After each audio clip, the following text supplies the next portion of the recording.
Google poured the resources of one of the most valuable companies on Earth into a device that was on sale to the public for less than 12 months before it was quietly pulled from the shelves. That is the central contradiction of Google Glass. Not that it failed, but that a product backed by such staggering engineering ambition collapsed so completely, so fast, and left so little behind in the consumer market it was supposed to transform. To understand why, you have to go back to the problem Google was actually trying to solve. Smartphones had made the internet available everywhere, but the act of using one, pulling a device from a pocket, unlocking it, staring down at a screen, still interrupted the physical world. The team inside Google's experimental X development lab believed the right answer was not a better phone. It was a computer you wore on your face. Information delivered through a head-up display, controlled by natural language voice commands, sitting in your field of vision without demanding your hands. The idea was genuinely radical, and in 2012, it looked like Google might actually pull it off. The breakthrough that made people believe was the Explorer program. Starting on June 27, 2012, Google began selling a prototype to a carefully selected group of developers and early adopters at $1,500 a unit. The strategy was deliberate. Seed the device with influential people, generate real-world footage and testimonials, and build cultural momentum before a mass launch. It worked for a while. Glass appeared at fashion shows, on magazine covers, and in technology coverage that treated it as self-evident proof that wearable computing was the next platform. The promise of a ubiquitous computer, one that lived with you rather than beside you, felt genuinely close. That phrase, ubiquitous computer, was not marketing language invented after the fact.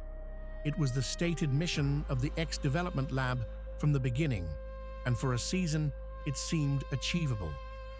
That period, roughly 2012 through early 2014, represented the peak of glass as a cultural force.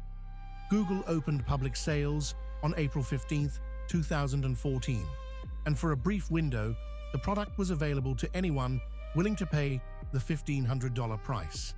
The press coverage was enormous. The concept had captured the imagination of the technology industry in a way few consumer products ever do. But a cultural moment and a viable product are not the same thing, and that distinction was already becoming visible before most observers were willing to say it plainly. The structural weakness was not in the hardware specification. It was in the social contract the device demanded.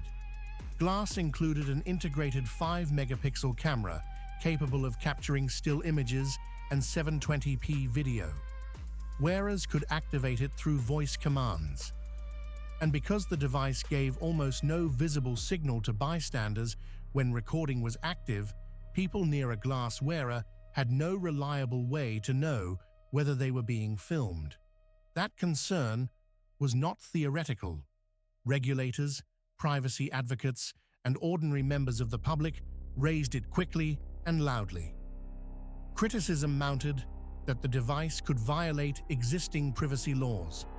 The word that eventually attached itself to glass wearers, coined by critics and eventually repeated without irony, was a term of social rejection. The device was marking its users as intrusive rather than aspirational, and that reputational damage proved impossible to reverse. Google faced a set of compounding problems it had not fully resolved before the public launch. The $1,500 price was not a long-term retail price. It was an Explorer program figure, appropriate for developers purchasing a prototype. But once glass was available to the general public at that price in 2014, ordinary consumers were evaluating it as a finished consumer product, not a developer tool, and finding it expensive, socially fragile, and limited in what it could actually do day to day. The use case that would have justified the cost and the social friction never clearly emerged. Voice commands in public felt awkward. The display was small. Battery life constrained what was possible. And the privacy backlash had already reshaped the narrative from visionary technology to surveillance risk before the mass market window even opened. None of these pressures arrived individually. They arrived together, and they reinforced each other in a way that made each one harder to address. A product that might have survived one serious objection, too expensive or socially awkward or limited in features, could not survive all three simultaneously. The $1,500 price made sense only if the experience justified it.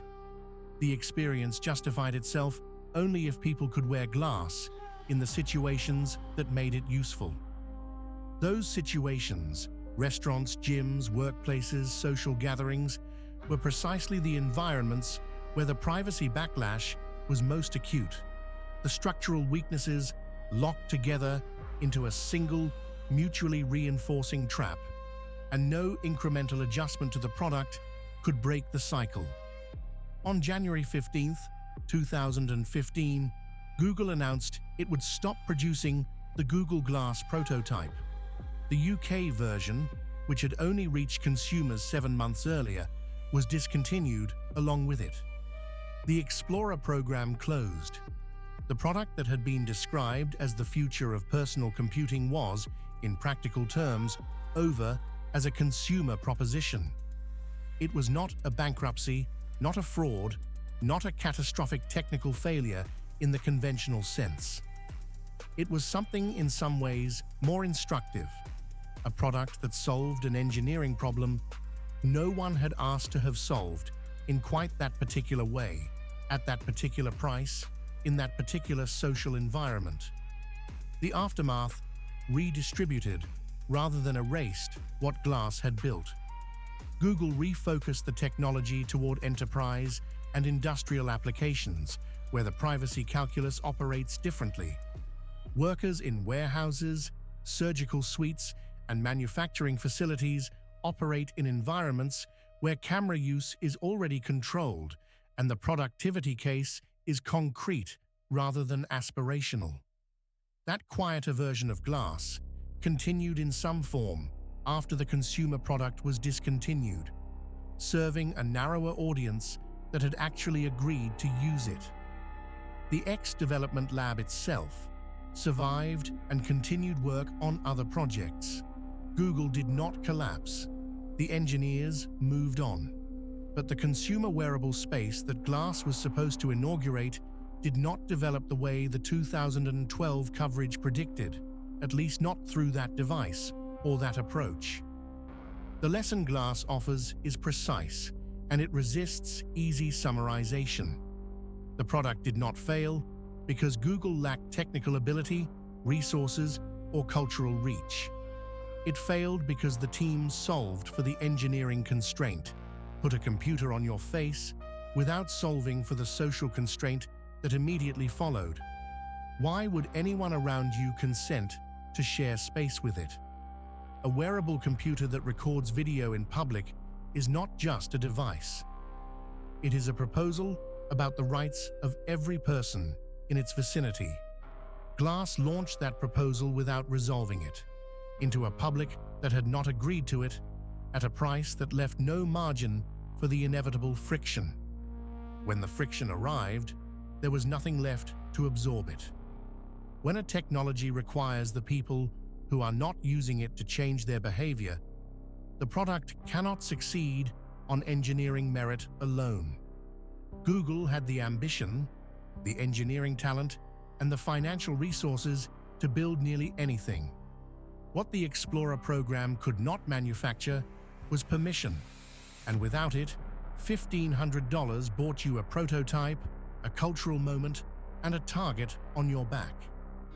The deeper question Glass leaves open is whether any consumer wearable camera will ever find a sustainable social contract, or whether the engineering solution and the social solution require a fundamentally different form factor entirely. Every subsequent attempt at ambient wearable recording has had to answer the same question Google failed to answer in 2015.